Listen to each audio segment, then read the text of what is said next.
So on the Super Bowl, man, I gotta ask you, Hmm. big game bets. Did you have any in?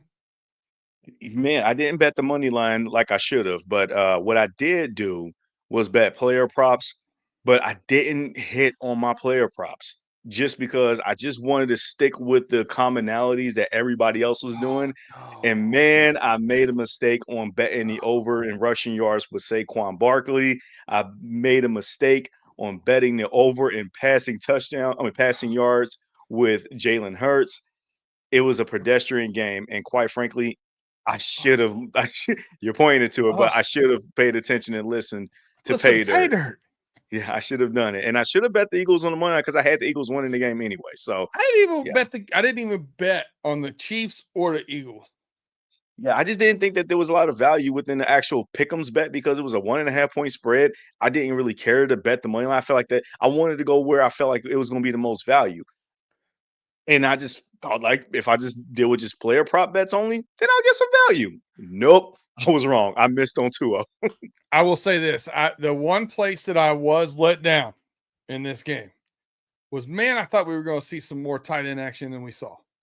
Yeah, So my player props on the tight ends did not come through, but I mean, the over came through.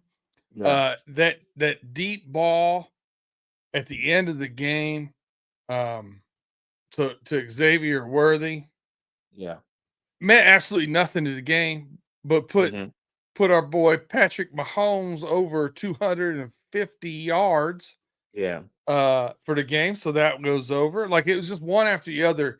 I bet DeAndre Hopkins two catches over, hmm, to have at hmm. least two catches. He Man, gets his he second really catch in trash time. He he gets man. over 15 yards in trash time. If you would have hit that, if you would have not dropped that one wide open pass, dog, you would have hit and felt comfortable with that much sooner. Well, Just first quarter, yeah. Um, but I hit a bunch of these little guys, one right after the other. I had AJ Brown under 72 yards, I think it was. Whatever. He had 40 some yards. yeah, I had he had a Devontae touchdown Smith too. over.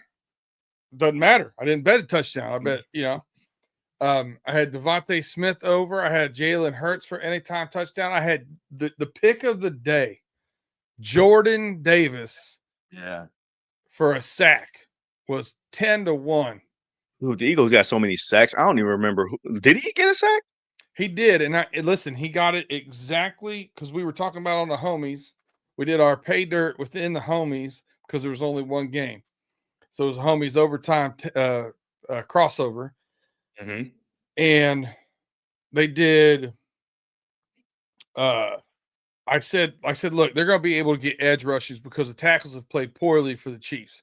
So when that edge rush comes up, they're going to force him forward. Jalen Carter is going to be on double teams. Jordan Davis is going to get a sack, cleaning one up, and that's Right, right, exactly what happened. right. Exactly. Okay. Yeah, yeah. I So love yeah, it. Nope. man, I You had were a pretty great active. time. Yeah, you had a lot of action on those prop bets there, man. Me, like I said, I try to just make minimal bets, thinking that okay, just be conservative with this one. Didn't even hit the conservative bets that I made, and then just enjoy the win. And that's what I was going to do. And look, they were like a few. It was literally nothing, anyways. I wasn't really kind of banking on making a lot of Yeah. money, but it was one of those where it's like, just throw a couple bucks here, and then let's just let it ride. And whoever, whatever happens, happens. My joy was going to watch the Eagles taking part of beating the Kansas City Chiefs and ending that three-peat parade. Listen, at the end of the day, we talk about this on Paydirt all the time. You're just trying to find value for your bets. You're just trying to find minimize your losses and maximize your wins. But we had a good year. We ended up right at 60%, just a touch under 60% wins for the year, which is incredible. Um, Going into thinking you're going to win 80% of your bets, whatever, that ain't happening, Captain. Yeah, That's not how they air condition the man. desert in Las Vegas, my friend. Mm-mm. You're gonna Nah, they lose bet more on than that you house win money. normally, my man. That's just the The way house it is. always. It's just like what they're saying in Vegas, man. The house always wins. Yeah. So just listen. Just keep your head about you and only gamble like Justin did. What you can lose. That's it. All right. We got to talk about the last game of the season. Sad day.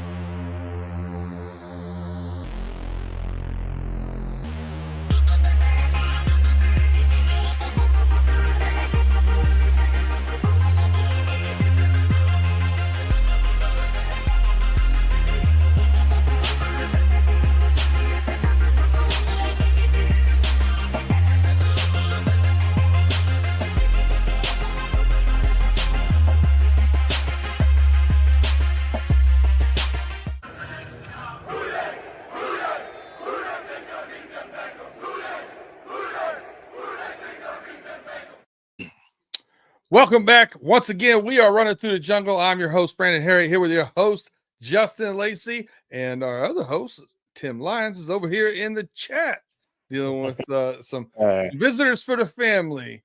Mr. Lacey, how's it going in the 513? Man, it is cold as balls outside, man. I'm tired of I just went outside to go pick up dinner for me and the lady, and I was like, man, I regret this decision. I should have had it delivered. I don't like it. And stupid me, I'm out here in ankle socks in some Vans with showing my whole ankles. It's like, man, I'm feeling all kinds of cold right now. So, but other than that, man, I'm doing pretty good. It sucks that now that football season is at the end. What about you? Football season's over. I'm also ready for spring. If it's not going to be, football season, go ahead, roll in opening day. I can skip this part between now and then. I'm good. For sure. I'm over the weather. I'm over all the stuff. I'm having a little bit of jealousy and envy going on because my fiance is in South Carolina. Yeah. I'd rather be there right now. It's a little cold up here. We haven't got it quite as cold as you do, but it is colder than I would like it. So which is surprising to me because Pittsburgh is a little bit further east than Cincinnati is, and they're sitting there right dab smack right in the middle of the three rivers. So you would think that their winters are a little bit more frigid than Cincy's are, but I mean it's still cold out there. But lately, it's just been more frequently cold here than it is there. So I mean, I get it. Yeah, we're in a weird spot, man. Sitting in Appalachian mountains around us. It kind of protects us from the eastern seaboard. So we a lot of times, man, I just kind of Pittsburgh won't get the weather that everything around it's getting. One side's getting one stream, one side's getting the other, and Pittsburgh kind of like, everything when it gets here is a little more mellow. I kind of that makes sense. That and then also too, in addition to bad weather, still, it's that period where we're post the holidays. Super Bowl is now done and over with. We're entering Valentine's Day weekend, which that's pretty much for the ladies, and it ain't really built for the guys. I mean, let's just keep it honest here. And also, it's just one of those parts of the off season, the early part of the off season, where you're just hearing a lot of rumors and without a lot of facts.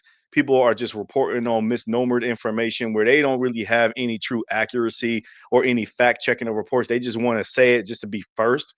And it's like, I can deal without that too. So that's where I'm just like, get me to the later part of March where, I mean, the weather's not really breaking across the country like that, but it will be the official end of winter, beginning of spring. March Madness is around. Let's start betting on some of these college basketball games and open up March Madness in that period. And then let's start to see the proactive approach when it comes to the offseason free agency, like who signed where, how can teams start playing it for the draft and all that stuff. Give me to that part. Let's accelerate to that part. I can skip all this other stuff. Yeah, this will be the second year in a row I spend March Madness in Vegas. Mm-hmm. There's worse places to watch it. I'm gonna tell you, man. We got some good stuff planned for it this year too. My guy Johnny Clyde over at Hellgate. You guys have seen some of the Hellgate stuff in the background here. There, he puts together a good party out in Vegas. Man, that's what's up. That's awesome, man. And for me, I remember last year doing March Madness, I kept my phone open. I didn't watch any of the games. I didn't care, but I just had my phone open with all the live betting. I just started putting small units while the games were happening. And you know what? I can really see how addicting it was because I was winning on some of those bets. Yep. And that's where I made some of my biggest monies and stuff. So I can see how addicting gambling can get if you just focusing on that. So live betting I can't wait to that. Live betting is a whole different beast too. And there's some definite benefits to it. There's definite benefits to it. Pay is a live betting junkie, man. He loves it. Yeah. But hey, let's talk about the Super Bowl. Kind of what our thoughts were, a little Super Bowl wrap up, talk about the game a little bit, Yeah. and just what the overall feelings were. If you want to throw in a halftime show, whatever you Mhm. want to talk about, I don't care. Harry Connick Jr., uh, Yeah. you know, did uh, Jimmy Johnson retire? Whatever you want to talk about with the Super Bowl, but let's start with the game. Okay. Woo, boy, the Eagles defense came to play, man. Yeah, they certainly did. Yeah, they certainly did. And quite frankly, man, tip the cap to him. It was one of the bets that I felt confident in. And look, I know that people are very fearful when it comes to betting against Patrick Mahomes in that spot. It's the Chiefs. They're on a quest to three-peat. They're doing all of this history chasing kind of acumens in that people just didn't want to bet against it. But if you just eliminate all of that mental factor of it, you just start to think about the just breaking down the roster configuration, the roster construction that both teams had on the field, the Chiefs were just no match for the Eagles. Like, come on. We're not talking about quarterbacks. We know that Patrick Mahomes was obviously a better quarterback than Jalen Hurts, but everything else matters. Coaching matters. And we love Andy Reid. But you know what? Nick Sirianni has been getting disrespected for the early part of the season, and he's been a great coach for them since he got hired on as head coach for the Eagles. He's been good. And he just didn't have the working pedigree of one like an Andy Reid or even others that's won championships, but he's been productive. It's like Jim Harbaugh at Michigan before he won the championship. He's a good Mhm. coach, but people kept, disrespecting him because at the times he just didn't beat Ohio State or he didn't win a national championship game. And now he's at the point now is that look, you saw that he actually was able to win the national championship game. Now all of a sudden everybody recognized Jim Harbaugh as a great and elite college head coach. Well, now he's in the NFL now, so good for him. He had nothing else to prove. It's the exact same thing that Nick Sirianni has shown. But like over and all, man, this Eagles team was very dominating. They got after Mahomes like crazy. It was really this Eagles defense that really won them this Super Bowl. I No doubt. Jalen Hurts won the MVP for the Super Bowl MVP, but he would not have gotten that MVP award if it wasn't for that front four of that defense. That is the thing that won them this game. 6 sacks by that defensive front, and they only rushed four. They only blitzed. They said that there was no blitz. I did count one blitz. They just didn't get home. And but like all of their pressures and all of their sacks came off of just front four, just pressures up the middle and pressures on the edges. It was just like that they played solid, smart, fundamental football when the Chiefs was trying to do the quick game or even quick screen passes or whatever the case it may be. The Eagles defense was just ready. They were ready to attack it. They were ready to stop it. Like, oh, we know what you about to do. We about to go out here and covering that flat, and they made Mahomes hold the ball longer and either throw it incomplete, an interception, or get pressured and get sacked. Well, to your point, like that flat, like looking in that flat, you can have a linebacker out there if you're only rushing four. Mhm. You can have a spy on your running back. You can have like Yeah. you have more flexibility when you're getting that kind of pass rush with four. Like that was really telltale sign. I think you hit the nail on the head there. I immediate thoughts were to me that Josh Sweat should have been the MVP, 2.5 sacks, constant pressure from the outside. They were Mhm. doubling Jalen Carter almost the whole game. I was keeping my Oh eyes on yeah, that they a didn't want him wrecking the lot, game at all. a Yeah, they lot. didn't want him wrecking the game at all. Like, but it's one of those things, man. Like, Pick your you poison. got to pick your poison. Yeah. And they chose him and they said, let everybody else beat us. But like, man, you didn't anticipate that other guys, Milton Williams had the clutch strip sack fumble Yeah. that led to basically just sealed the game right there for real at that point. But also, man, the Eagles secondary was just they were just so good and just neutralizing and stopping those quick passes that Mahomes like to do. There were times when you saw that Mahomes just kind of rolled out to the right when he just made sure his protection was set. He wanted to launch the ball deep and he couldn't because the Eagles secondary locked him down. And Mhm. it just forced bad decisions, it forced errant throws and hurried passes, or he, like I said, he would just get sacked.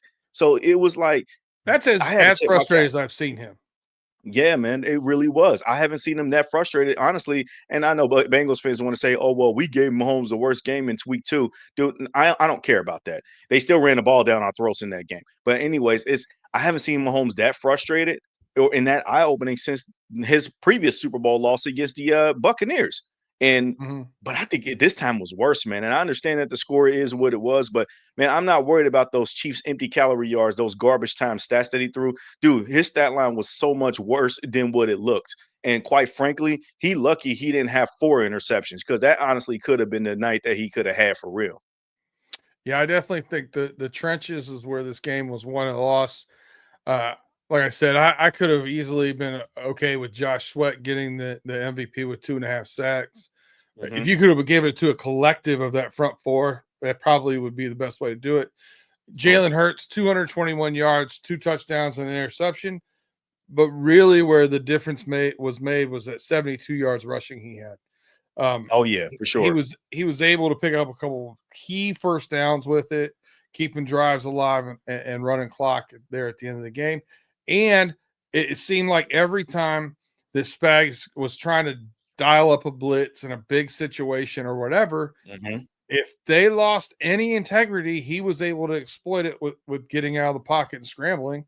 And there's Right. no there at that point when they're blitzing to Yeah. shadow him and pick him up. So I Yeah. listen, deserving for him as well. He's played 2 Super Bowls. He's got better numbers right now on Hmm. an average basis than Patrick Mahomes does.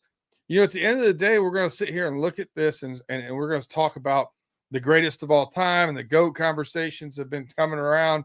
You know, Nick Wright, especially if this is a three-peat, I mean, that there's no chance Golly. he's the GOAT, blah, blah, blah.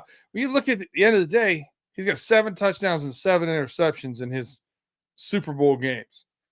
Like, Right. he is pedestrian in the Super Bowl. He's not the reason why they're winning them. So yes, great quarterback. Don't get me wrong. He's still on my Mount Rushmore right now for playing in the guys playing in the league, but this put a little chink in his armor as far as his legacy is concerned in my mind. And it should. And it's because at the end of the day, man, people are already ready to crown the next guy as the GOAT in these type of situations. Tom Brady is still the greatest of all time. And we already should have been this should not have been a discussion. Now, it didn't end the GOAT debate for the future. It just put it on pause for the time being for right now. Is that look, man, you still got a ways to go. Okay. Now, Brady had his moments where he messed up and failed in the whether if it's in the Super Bowl and just playoff games in general.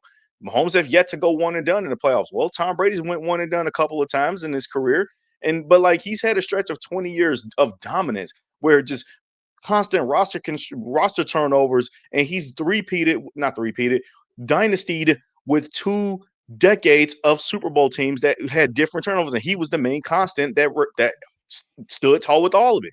Patrick Mahomes is not on that level yet. We have not seen Patrick Mahomes without Andy Reid and Chris Jones and um, Travis Kelsey, which, speaking of Travis Kelsey, he at this point looked like he might need to retire after that game.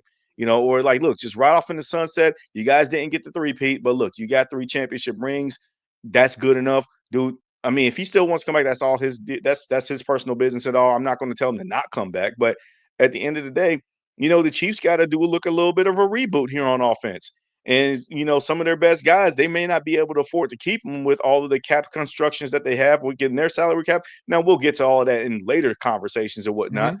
But yeah, for the time being of the GOAT debate, that I feel like that was a little bit too premature that people were having Yep. because everybody was Agree. bringing up the three-peat argument.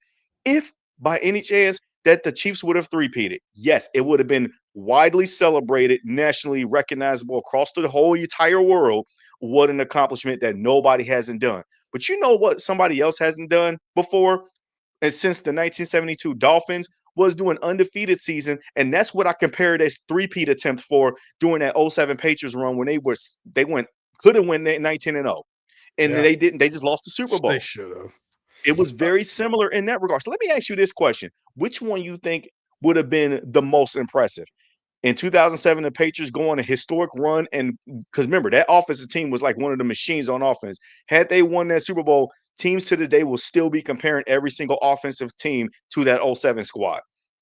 If they were to complete that Super Bowl versus the Chiefs, let's say if they completed this three-peat, in your mind, which one would have been more impressive?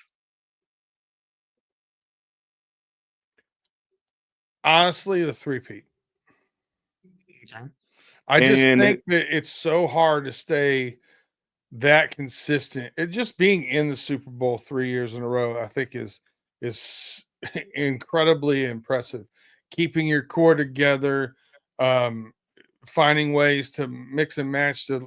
It literally starts at the top, right? Starts from the president, GM, all the way down. Everything's got to be running correctly, oiled right. You either have to keep your coordinators together or you have to replace the coordinators because Mhm. your success gets them jobs elsewhere. I just feel like that putting it together for 3 straight years would probably be more impressive in my mind. That said, I still think that team, that Patriots team that lost that Super Bowl was the best team I've seen play. Same.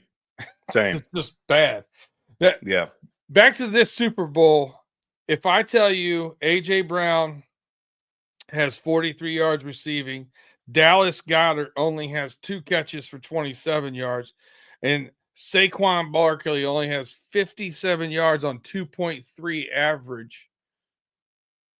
Like, how much do you think the Chiefs win by if I give you those stat lines? Like, that's Man. bonkers. It's bananas how good that defensive performance was when you start looking at those things. The things that I would have felt were keys in the game for the Mhm. Kansas City Chiefs to win the game. They did. The problem is that there was a pick six and the Eagles got the ball on their side of midfield what, 3 times? 3 other Mhm. times? Like, that's Yeah. hard way to win. Yeah, and to your point, the Chiefs did everything they could to basically key in on those main contributors like a Saquon Barkley. Obviously AJ Brown did get in the end zone once, but they kind of held him in check a little bit. The Chiefs defense actually was not bad at all, honestly. Do not let that score fool you. The Chiefs defense really did a pretty good job stopping the run. They did a solid job and solid enough job of covering everybody and forcing Jalen Hurts to be able to go elsewhere with the ball or run it, as you say. Yep. Jalen Hurts' numbers was very pedestrian up through the first 3 quarters until he started to run the ball to kind of really kind of like overcome getting pressure by He Spags' still had defensive front. Yeah. 221 yards passing. He didn't set the world on fire passing the ball. Yeah, right. He did And good and enough. and exactly that's all you asked him to do. He was a game manager that just happened to have a little bit more of a better stat line than his counterpart in Patrick Mahomes. And also, I do not want to ignore this because this was a heavy topic of conversation from the media role regarding the referees and how they've always impacted and benefiting of the Chiefs. Well, the referees did not benefit the Chiefs at all, really, throughout the Super Bowl. We thought it was going to be that way during the first call when they called an offensive pass interference on I was like, AJ Brown. "Uh-oh, here we go. Yeah, I was like, here we go again. That was everybody on Here Twitter was comes the going crazy narrative." about that. But what happened? The opposite started happening. You started seeing the Chiefs getting just killed with calls. And look, those calls really didn't do any justice because I mean, they didn't really make a difference in the game, in my opinion, just because the Chiefs were not good enough to overcome that Eagles defense to begin with, No. and they got themselves too much of into a hole on offense to the point where it's like, dude, no matter what call would have broke your way or broke against you, you're not good enough to overcome this. That's what. So I think that ultimately at the end of the day, the Chiefs defense tried to do their best to hold down the fort and the offense just couldn't keep up. And we've been saying this, and we've been saying this throughout the season regarding the Chiefs. They got away with winning so many different games and games that they could have lost. And eventually it was going to catch up to them. And that's why I picked the Eagles to win the Super Bowl because I stated the Eagles were the one team. If they would have met either Detroit or whoever in the NFC Championship game, we were thinking Detroit at the time. And I feel like the Eagles were the best team equipped to knock off that team.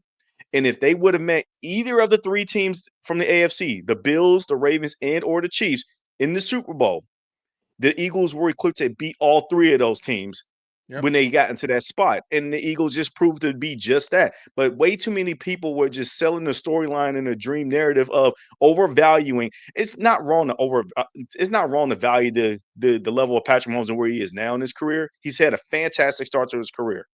I wish we were in that space. But I think people were just overvaluing him in comparison to what his actual talent was on the field and on the roster compared to what he was getting ready to go against. And I think that was the issue. That Eagles team was not one of those teams that was going to piss down their leg and get tight when the moment got Listen, close. it was a total team win, and you were right. Better roster. Da, da, da, da. When it comes to the Super Bowl, I'm gonna pick the best quarterback and go that way because Sure. over my lifetime, I've been right more than wrong doing that. So And I'm gonna that's continue fair. to ride that way. Now I wasn't Mhm. confident on this one because I obviously didn't put money down on it, but I was pretty confident the past couple of years. So listen, I thought New Orleans as a city and everything, I thought everything looked like a great host for the Super Bowl. I thought they the lead into the show and the jazz kind of aspects to it were kind of cool with Harry Connick Jr. I was cool with that. There's been a lot of talk and buzz about the halftime show. I don't know what the numbers would be. 47% of America didn't like it. 41% of America did, and the rest were other. I don't know. I get that that halftime show wasn't basically for everyone. I thought Kendrick Lamar did a good job with the show. Same. But I do understand the argument of, all the eyes that are on there and having something that's more. You almost want like I think a lot of it is like you go to a Super Bowl party, right? And you have a bunch of couples go to the party. You got the girls that want to watch the halftime, the halftime commercials or the halftime show and the commercials more than anything else, more than the game. Right. Part of them didn't like the halftime show. They want something more of a sing along BS, whatever. I get that part of it. I wasn't upset with it. I thought it was pretty cool. Yeah. I was watching it with somebody who didn't get it. It is what it is, man. You know what I mean? I get why part of the public loved it, part of the public didn't. I don't care. Hey, look, here's my 2 cents on it, and it was so funny because, like I said, me and the lady, we actually just stayed in and it was just watched Super Bowl. We didn't attend any festivities. I don't need to. I don't need to be a part of that noise, to be honest with you. Yeah. But when it came to the halftime show, what made it so funny for me personally, because like I'm understanding exactly the songs that he's like. I like Kendrick Lamar. He's actually one of my favorite rappers to listen to, or just favorite artists, period, in general, to listen to. But her family, has a group chat, and they were kind of like messaging us, and then her mother was like, all I got from that was turn the TV off. Like he just didn't understand the lyrics, but turn the song, turn the TV off. It was one of the funniest things ever. Dude, That some of the troll stuff he did was so good, though. Oh my goodness, man! Like Drake, oh boy, yeah. People was like, "Damn, the audacity for him to even do that on national TV on the Super Bowl stage." Look, I thought he did a fine job. Is it my favorite performance of Kendrick Lamar? No, I've seen him No. perform several times, and I seen him in concert once, and I thought, like, man, this dude is absolutely killing it. And I thought that he did a good job, I guess, with the overall messaging. But I understand that you don't want to use the halftime show as a way to try to send a certain subliminal message. You're Just sing your songs. Just do what you do best and just there perform. there was a little like teeter-totter going back between like political message and just straight pettiness. And it was kind of an interesting back and forth that you saw through the whole thing.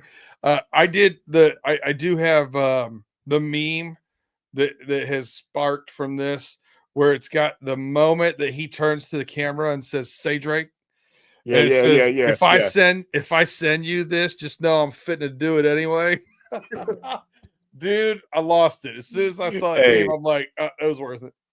hey, one major criticism I am going to have of Kendrick, man, for one, you need to return them bell bottom pants that you got. Dude, that was not a good Ah! fashion choice. That was Hey, they not sold a ton of good. them, they said. Sold a ton of them. I bet they did. I bet they did. But I bet you, guess who bought them? Ladies. Well, those are ladies' jeans he was wearing. That's Exactly. what's been leaked. Yeah. Like those is not about to come back in the fashion world. This is not the 70s. And I know for a greater Right. part of the early 2000s, women were wearing bell bottom jeans, the apple bottom jeans. Stop. Just no. Listen, I'm not trying to drag Kendrick Lamar. God knows I don't want no beef with him. I seen what he does to Hell people. no. I can't rap. But my guy wearing bell bottoms, being 5'5", it's a rough look. It's a rough look, cuz. Hey, So I'll just leave it at that. I'll leave it at that. It was great for some, but not so great for others. We're going to take a quick break, hear from our sponsors. When we come back, we're going to start getting into how this relates to the Bengals and some of the comparisons of the teams, especially the Eagles that have landed. So stay with us through this commercial break. We'll be right back, and we'll go over those things when we get back.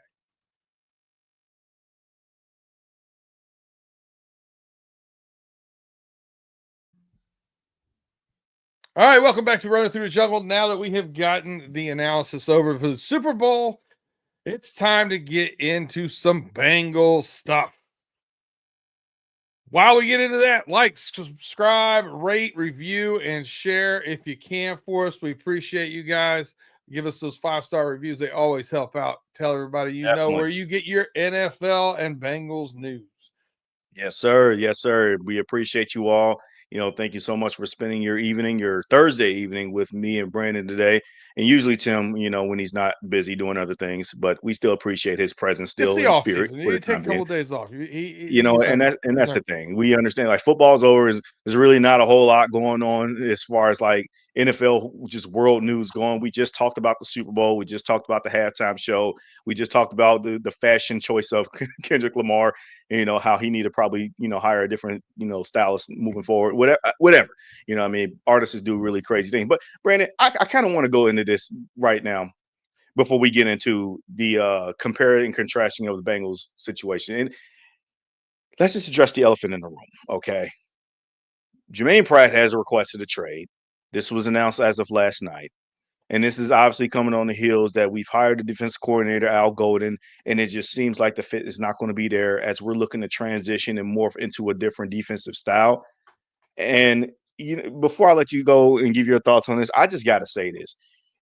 I find it very funny and I find it very annoying within our fan base, more specifically on Twitter or X, that all of a sudden now you're starting to see these mock-up of trades to the Indianapolis Colts. Now, if you followed me and you followed my tweets and stuff, you would have known that I was on this from the jump 3 weeks ago, that we probably are going to look to see Jermaine Pratt get traded. And that's because the Colts not only hired Lou Anarumo, but I even said the linebackers coach James Betcher was hired for the Colts as well, too. So that was an easy bridge pathway. And last week we just did our mock exercise of our cuts candidates and not only that. And Jermaine Pratt always constantly fell into the cap casualties. But what did we do last week when we were doing the exercise? We decided to trade him instead. We already had showed the foresight to move on from him overall. And it's really frustrating to see everybody now want to play like, oh, I'm going to mock him to get traded to this spot. Or like, dude, we've already been there, done that. So I just got to pat myself on the back because I called this one. And if the Colts are going to be his destination where he gets sent to, I'm going to just pat myself back again. It's like, told you so. But I need to hear your thoughts regarding this. Oh, you had to talk me into trading him because I wanted to cut him. Hmm. I wanted straight up 7.9 million off the cap, get him out. Yeah. But so to me, listen, he's had some great moments. This I feel like I'm repeating myself here. He's had some great moments as a Bengal, the interception against the Raiders, especially to get our first playoff win in years. Mm-hmm. I get all those things, but I don't think he wasn't engaged last year to me. I saw him out of position way too much over the past 2 years. He's not disciplined. Um, he doesn't have that like he's not physical enough for me as far as coming up and hitting with violence anymore. Like he it just seems to be going through the motions a little bit um and not showing the kind of intensity that I want. When we had Logan Wilson out and then Pratt got spelled a couple times, we had some of the young guys come in and play well. Right. Shaka Hayward even came in and played well. I Like, thought he played what's the great. drop off when we take a couple of the young guys and see what we got from Pratt to one of them with Logan. Is there one?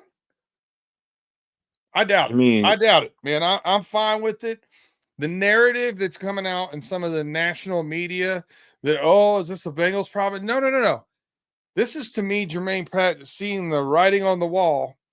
They got rid of his old DC because he kept playing the old guys, his old, the old boys club. And now they're moving to younger guys and somebody that's going to come in and develop younger guys and all that kind of stuff. I think he saw the writing on the wall, said, hey, the best thing for me is to get out of here to get this next contract.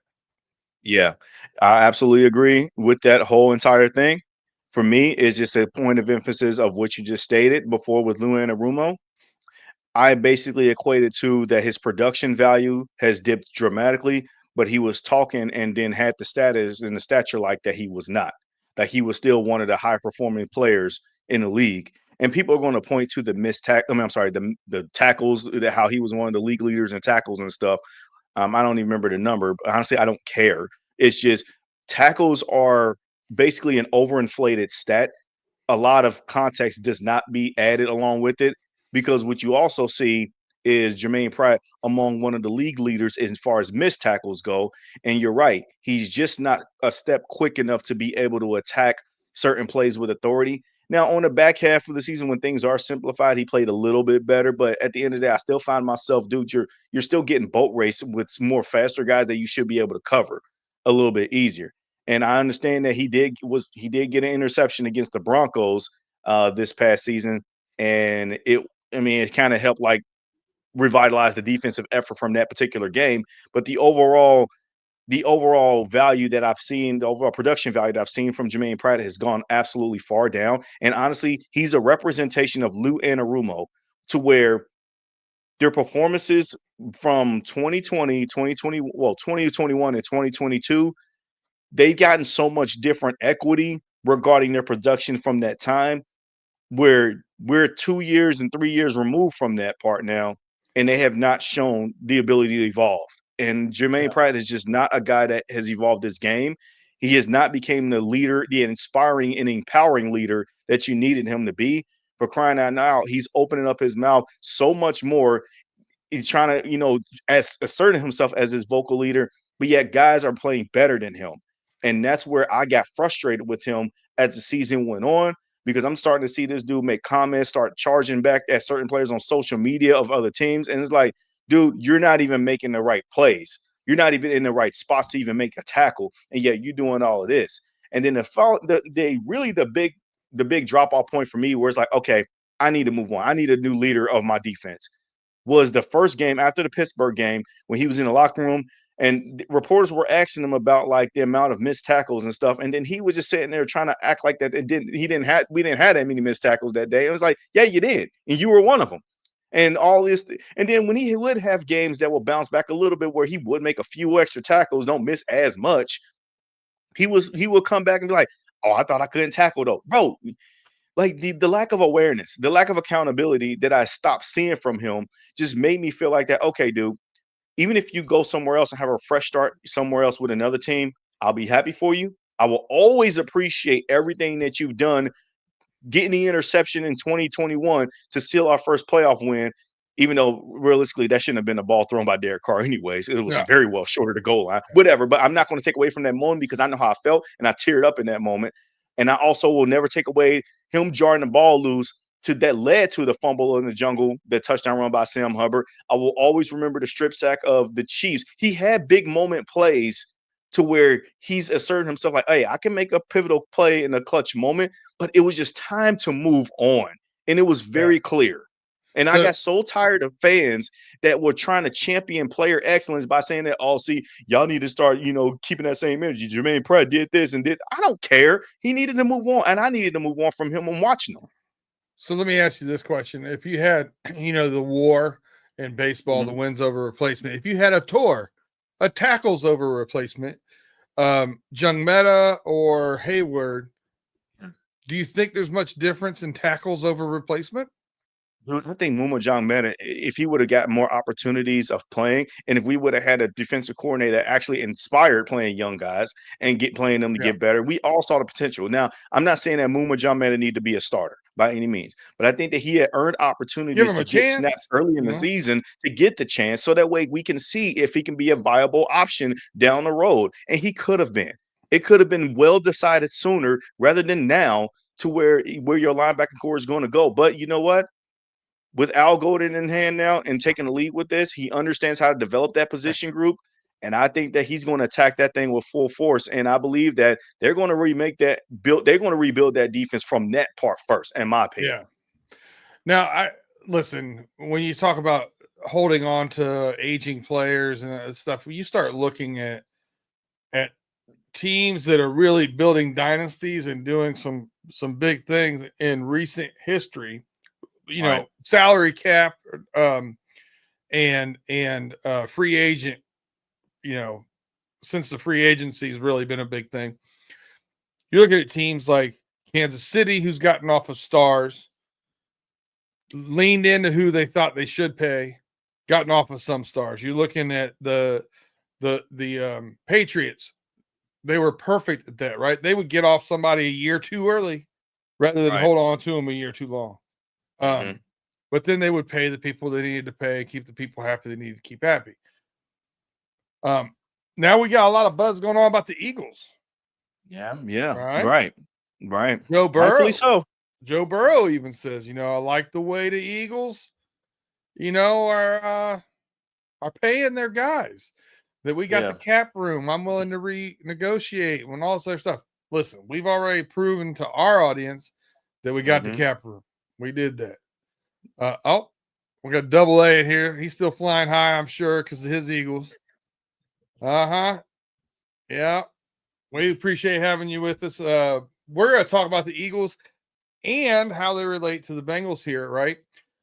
Praise from Burrow. I've heard a lot of Bengals media talking about, how we got to pay all these guys and how they can do it. We can do it, moving stuff around, cap, da, da, da, da. I I have my own theory about, how this thing's going. They've obviously done a great job putting their team together, and they have paid a lot of their stars. I think us needing to pay our stars is a separate thing. Yeah. I do have some questions about, you know, T. Higgins that most people don't. Um, but you can't let him walk for nothing. I said that last year. So Mhm. I'm gonna let you start us off here, Justin. Like, as far as looking at the Eagles and comparing it, like, what's the biggest thing that take away looking at their team that you'd like to see or you think could work here on the Bengals, or the Bengals should mirror or be like minded in theirs, or is there stuff that you disagree with? Yeah, I'm actually going to share my screen here because I do think that is important for me when I antiquate this entire Whoa! this whole thing, just to be able to give our viewers a little bit of a breakdown exactly what we're seeing here. So, can you see my screen? Okay. Yeah, yeah. Actually, I see a whole lot of You're mess on the going on. banners and about four of them going on right now. Okay, hold on. Let me let me stop sharing the screen real quick. Let me stop. Let me remove that. All Woo! right. We got a whole That lot was going on. Austin's art said mirror inside of a mirror. I like it. uh oh man. Well, actually, okay. Okay, so I wanted to share my screen, my actual just normal screen. Okay, maybe this is probably the way to go. Is it? Oh, nope, still Hmm. okay. Nope, still not good. All right, well, whatever. Not I gonna can do speak. that. Yeah, I can speak to it, just by talking verbally. Okay. So right now, all of the praise is given to the Eagles front office and Howie Roseman and how he basically just constructed this roster, and rightfully so. Okay. He's done a fantastic job not settling, always identifying talent and going after the guys that he needed to go after. Mhm. Okay. Now in 2020, it was widely discussed during that draft. That was the year Jalen Hurts was drafted in the second round. But the first round draft pick was Jalen Reagor, the wide receiver. That was a big whiff of a guy when they had Justin Jefferson right there on the board. And they have gotten so much criticism of that pick. And even they got criticism of the Jalen Hurts pick because they still had Carson Wentz on that roster. The only other guy that stands out on this roster for me is Quez Watkins, who's not even on the team anymore, and Kevon Wallace. Again, not even, I don't even know if he's even on the team anymore either. But that's not even a draft that we all can really agree that outside of Jalen Hurts, that there was a lot of whiffs on this particular draft. I don't recognize any of the names, and they had 2 4th-rounders, 2 6th-rounders, actually 3 6th-rounders. They made a lot of movements and trades, and they just had whiffed on a lot of those players. So that was a failed draft by the Eagles, even though they got their now franchise quarterback in the 2nd round in Jalen Hurts. But the draft that really changed everything for the Eagles was the very next year in 2021. Now, we all know as Bengal fans that the 2021 was led through the spirited debate between Jamar Chase and Penei Sewell. We obviously went with Jamar Chase. But that same exact draft, they traded with the Dallas Cowboys and got moved up in the draft and drafted Devontae Smith. They right the wrong from the year before with Jalen Reagor. That was a hit. In the 2nd round, they just stayed in that place and drafted Landon Dickerson. I think that's soon to be a hit. But the main important one came in round 3, where they switched and traded with the Carolina Panthers and got Milton Williams, another hit. That's 3 consecutive hits in a row. Oh, and by the way, on the 5th round, they got Kenneth Gainwell, their backup running back to who we now see as a backup running back to Saquon Barkley. But they didn't just allow him to just be the feature back. Kenneth Gainwell was drafted kind of around the same day 3 pick that we see Chase Brown now, but yet they added to that room since then. And then moving forward in 2022, this again, 3 straight hits in a row. Round 1, they traded with the Houston Texans, got Jordan Davis, Cam Jurgens, and Nakobe Dean, who fell right to them. He was just slipping, and they just took him.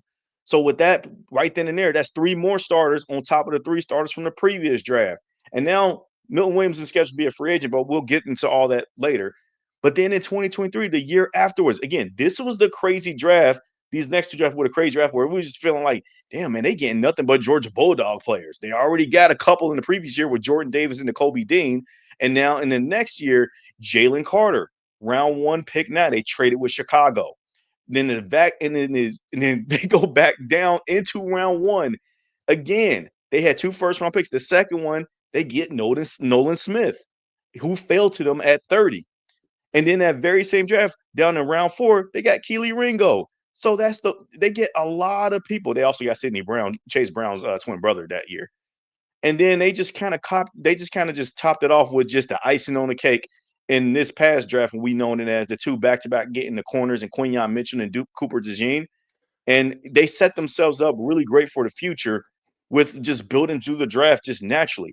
Now, they also had decisions that they needed to make on their roster regarding Hassan Reddick. Remember that was a situation. They traded him to the Jets, but they signed Bryce Huff to replace Hassan Reddick so they can get that pass rushing production, and it didn't work for them. Would be their version of Jermaine Pratt. He was a little bit better than Jermaine Pratt, but right, same thing. Disgruntled, aging player, yada yada yada, and they said, "See ya." Yeah, and then on top of that, we'll take some some peanut M&Ms. Yeah, and then they originally had in a similar situation that we had with Von Bell, who used to be here doing the defense when it was great, missed had a year hiatus with Carolina, and they came back. Oh. That was like how they was with C.J. Gardner-Johnson. Yeah. But Gardner-Johnson didn't drop off his play. He was still really good with Detroit, and he came back to the Eagles to help revamp that secondary more. And they still had their veteran presence with Darius Slay in there. And that's how that defense just kind of built that natural capabilities from there. So, yeah, it's a job well done of just building through the draft. But it really just started in 2021, them righting the wrongs from the previous year and then just taking off and just building naturally from there.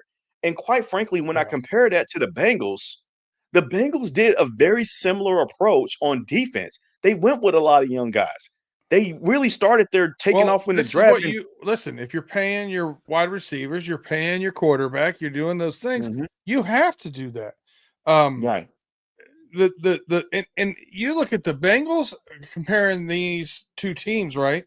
The Bengals also they took a little bit of coming out of the draft, Jermaine Burton falls, and they take him, even though there's some maturity concerns, whatever. Right now, doesn't seem to be panning out in Cincinnati. But you look at the 2023 draft for the Eagles, Jalen Carter was supposed to be one of the top 2 or 3 players taken, and he fell in the draft because of the car racing incident where a young man I remember. had an accident and passed. So that's the only reason why they were able to trade up and get him at 9. Yeah. So their risk has paid off with one of the best defensive tackles in the game. Our risk has paid off with 2 eviction notices. You know what I mean? So it just hasn't worked out the same. The talent was there for Jermaine Burton to do good things in this league. He's just not doing it right now. And then you look at, for sure. You know, you've also said, like, and this is where I really struggle. And I've always been kind of a value guy and a player, best player on the board guy or whatever. But you look at the Detroit Lions a couple of years ago, taking guys, Campbell, taking him before they needed to. Jahmyr Gibbs, taking him before they needed to. They could have got him at a later pick. They saw their guys and took it. They took Sam Laporta, who we probably would have drafted the next round. Right. And you look at those things, they're taking their guys out wherever you project them at. The national narrative is that they don't look at that. And I look at that, and I look at the Eagles looking at their draft choice and saying, you know what? We had a terrible 2023 pass defense. We're taking Quinyon Mitchell. We're taking Cooper DeJean. We don't care what anybody says. We don't care where they're supposed to be drafted. We don't care that it's a white cornerback. We're taking these guys because they're going to help our glaring weakness. And to your point, we're coming into this past draft. Like I said, the main polarizing picks was Quinyon Mitchell and then Cooper DeJean. Cooper DeJean was really a top 50 player, and they knew that, and that he could have easily gone in the first round. And then instead of settling for, well, we got Quinyon Mitchell, let's just not put too much work on him. Because we got some veterans here. We okay here. We can go and kind of attack another. Oh, we're going to go back and do it again. We've seen those kind of strategies before. I can also make mention that the Bengals have done it before too. In 2015, now we hate this draft because it involved Cedric Ogbuehi and Jake Fisher, but the thinking behind it was hey, I understand that we got a tackle right here to kind of really prepare for the future of replacing those guys like Andrew Whitworth, Andre Smith, and then go right there and go get Jake Fisher. That strategy was not a bad strategy. It was just with the wrong guys. In a lot of the situations I see that the Bengals that do out their draft picks, it wasn't really a bad call. They just got the wrong guys. You know, again, when we think back to the Bengals 2021 draft with Jamar Chase starting off, the second round pick, everybody like to say now that you could have stood pat and got Christian Barmore. You didn't have to trade with New England. Yeah, I understand that, but guess what everybody was saying going into that draft? That you needed to protect Joe Burrow. So offensive line was the priority. You had the option to get Penei Sewell on the first pick, and you said you took Jamar Chase. So we obviously knew that second rounder had to be O-line. And they chose the wrong guy in Jackson Carman. We know this. But the third round pick, they had Joseph Ossai right there. That wasn't a bad strategy because people were thinking that just go all O-line the rest of the draft. No, there was talent that was falling, and they got somebody, and they thought in Joseph Ossai, and they thought it was going to work out for him. Had Joseph Ossai developed the same kind of way that we saw Milton Williams, who was also picked in round 3, we would not be having this discussion about the defense as bad as who's going to be the extra pass rush. He when he finally got his chance, he played very well here at the end of the season. Yep. But he didn't get his chance until later. Hubbard was injured and couldn't play. And then they finally put him in. And to be fair, Joseph Ossai also produced during those earlier runs when the Bengals were playing really good on defense in 21 and 22. I mean, he got hurt all of 2021, but in 2022, when he got snaps, dog, he was one of the main reasons why we were winning some of those games toward like the closing out games in the end. Like when we were asking for extra pass rush help along opposite side of Trey Hendrickson, If they my mind chipped Trey, immediately comes to was the able to get around, yeah. my mind Austin's immediately art here also brings up another thing I he want cooking in to the bring up. comments. Yeah, he cooking in the He's comments. cooking over there. Yeah, Austin go Hart ahead with says that. another thing that I think the Bengals also need to do, they need to up their game on scouting. This was mentioned on Colin Cowherd mentioned it today. I've seen it. Yeah, go ahead. Yeah, we have 4 people in our scouting department. The Eagles have 21. So Yeah. they should get this right compared to us. We should have more people in the scouting department. Do I think 21 is excessive? Yep. But do I think ours should be 8? Yep. Yeah, and It's to a good that point, investment. he did the rundown regarding number of scouts in the AFC North too, and the Cleveland Browns had the most at 24 or 26, I believe. And but like here's the thing though, we look at the Browns' overall success as a losing organization, but some of them draft picks are not really bad. They actually got a lot of those draft picks right. Man, the last year before, I mean, just the last prior season, that draft leading up to their 11-6 in their playoff appearance, they only had 3 draft picks, with their first draft pick being in the 3rd round. Okay. And they were still able to find hidden gems. They got DeJuan Jones with one of those picks, if I'm not mistaken. So with that being said, the scouting is, in my opinion, it is a really great way to put that up. It's a really great deal of importance to me as well. The Bengals just need to evolve and get better with that. I need to see them pump money into their guys that's just willing to do the work and show them that, hey, man, we can find talent for you.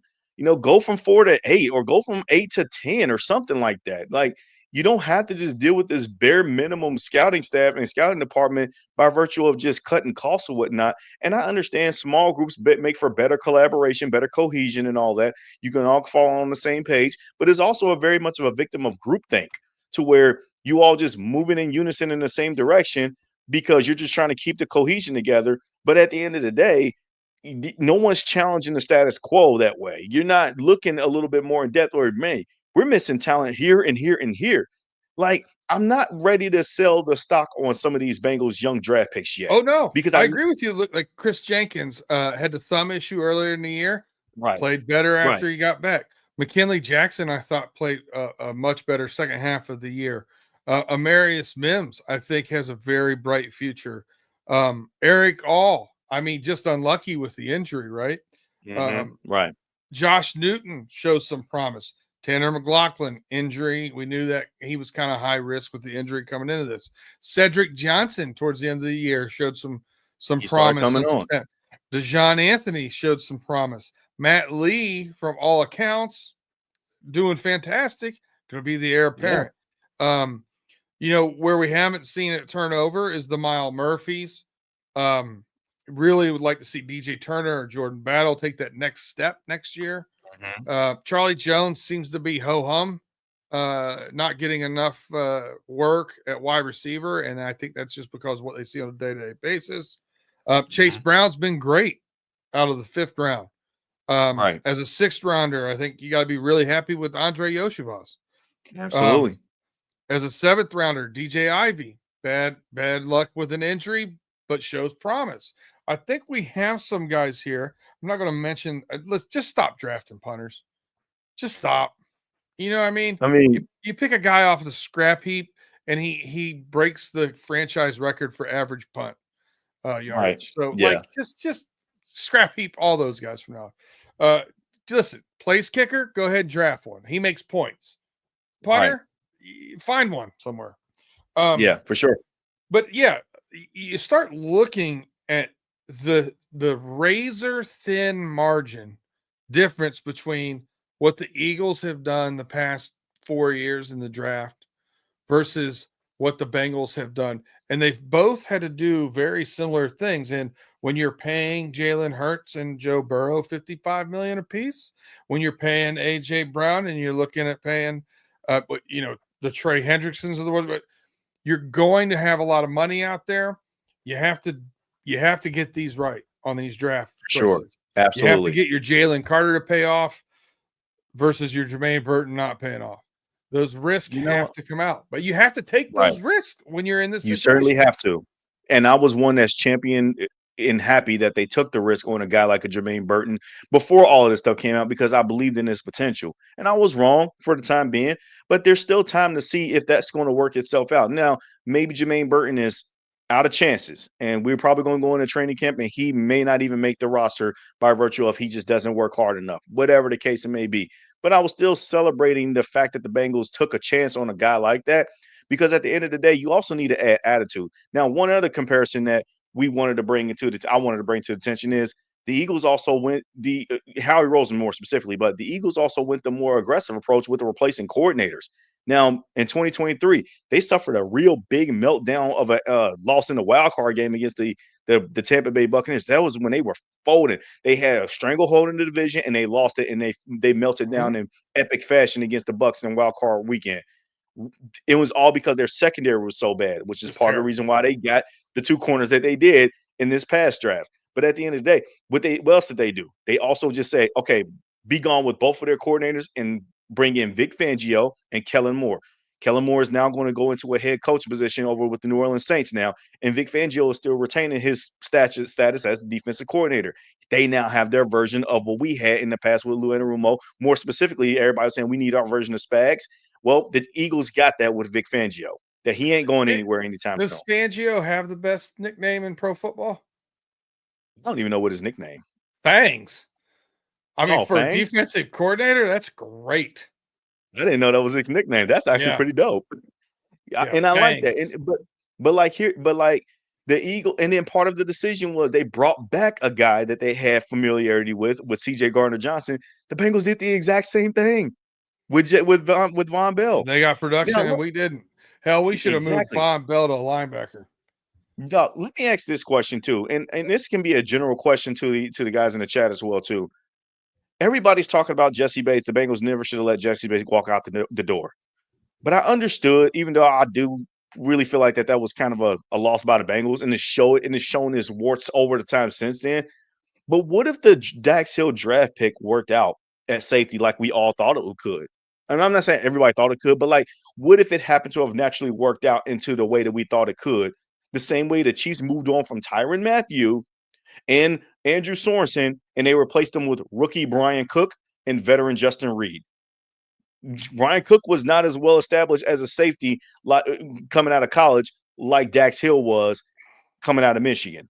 Now, I understand the positional flexibility that Dax Hill has, but if he would have worked out at safety and then Cam Taylor-Britt would not have regressed like 10 steps behind at corner, and he would have kind of developed into a true CB1 and Dax Hill a reliable safety, I guarantee you our defense would not be as bad as it was. I get it, but as a Michigan fan, I do have to say Dax didn't play safety for us. He went from outside corner to inside slot to Viper. He never played true safety.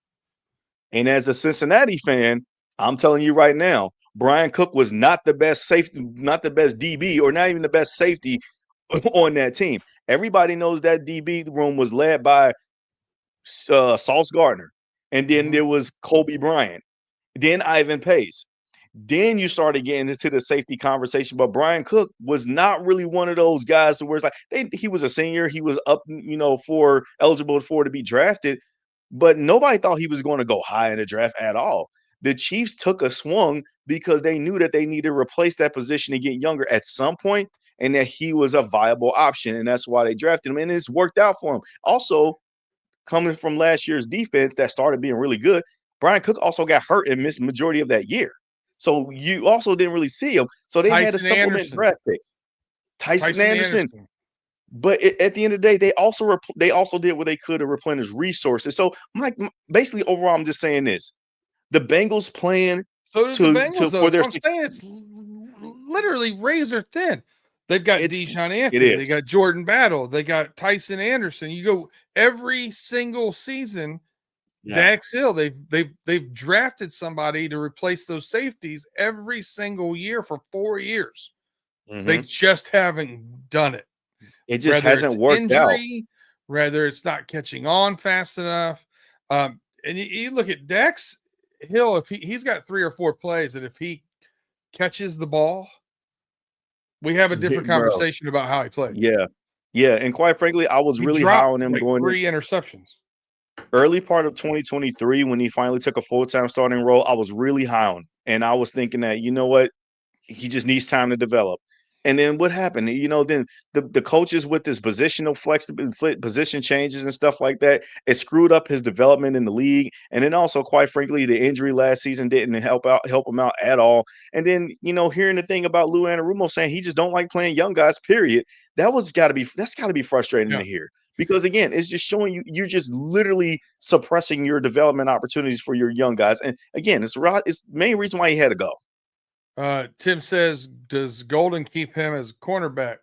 My answer is where he would fit on this team from day one was Mike Hilton's Yeah, position. I can agree with that. So if he comes back good from injury, I think that's where you're going to see him rotating. I agree with that. And quite frankly, Al going in his bigger challenges now is just to build the teeth of the defense from the linebacker core first. I think that they have enough depth at edge rushers, and they can look to add some guys in free agency to that position. And quite frankly, they can start building the linebacker core through the draft again. Honestly, I think that edge rusher is one of the only positions where there's any value in this free agency class. I That's what I really said. believe that. Sign an edge rusher in free agency and build some of the linebacker unit through the draft. Because at this point, man, dude, I get it. It's a real deep, and we'll get to the building through the draft aspect of this show. But I get it. It's a deep interior D line class right now. But I don't want to force needs. Like at pick 17, if 5 of them are gone and you're forced to draft the 80th, like the 8th best defensive lineman, who is really a second round project, but you're getting him in at pick 17 now, you're forcing another need where realistically you can just get the best You need a linebacker at that difference spot. maker. You need a difference maker. And Just do it. and we've both talked about somebody with attitude and violence. Absolutely. You gotta play hard nosed. Whoever that 17th pick is Hmm. has to play hard nosed. I don't care if they sign and trade T, which is going to be another show, and they need to get somebody in that role. Go get me a tight end that plays violently. Go get me a Right. George Kittle kind of guy. Like Right. those are things that I'm looking at, and we'll talk about that going through this offseason as we see guys in the combine and so on and so forth. But we're gonna save some stuff. We don't want to go off, on tangents, be on here for 3 hours, keeping y'all away from your families. We're gonna wrap this up, put a bow on it. We'll be back here next week again, talking trash, talking about our Bengals and the rest of the NFL, because you got to know what's going on around the league a little bit in Yeah, order to, for sure. it's because Yeah. we're playing chess, not checkers. You got to worry Hmm. about the other moves the other people are making. So we'll keep you informed on some of that stuff too when there's big news out there. Justin, any closing words for everybody? Yeah, it was crazy because like we were going through the whole entirety of the show, and then when we had the title banner of Joe Burrow praising the Eagles, we didn't even mention Joe Burrow's praise not once as he I was did. doing all those media tours. I mean, I it's look, I said I mentioned his praise of the Eagles and them paying everybody, and how he mentioned that we had the cap space to pay everybody. But if you listened to us, you already knew that yeah, before Joe exactly, because said it. We told you. we told you already, and we don't like having to basically, perform redundancy on this show. But yeah, it's no secret. Bengals did the Joe Burrow did all his media blitz during Super Bowl weekend, and quite frankly, we was here. I was Yep. all the way here for it. But at the end of the day, it was more of us informing you that last week we can do this, we can make the moves. Joe Burrow really don't have to take a restructure this year at all, and the Nope. Bengals just got to just knock these deals out and get them done. Because honestly, I just want to see their core guys be back and be stronger, better than ever. And you can just start applying some pressure on those well paid and compensated guys that, all right, let's work and get it done.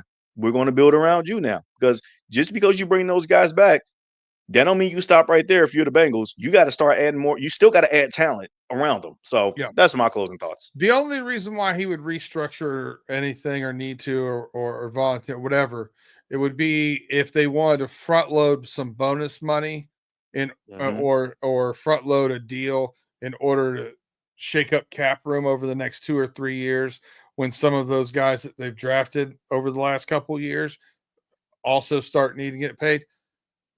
That may be a thing, but getting it done, you can get it done. And the cap's going up. You know what I mean? So to me, just get it done. I've been my bow on this, my parting comments are going to be this. Joe Burrow being kind of voicing his opinion, holding feet to the fire, being a vocal leader now more so than he has, and expecting more of the front office, the family, so on and so forth, and saying, this can get done. We know it can get done. Let's get it done.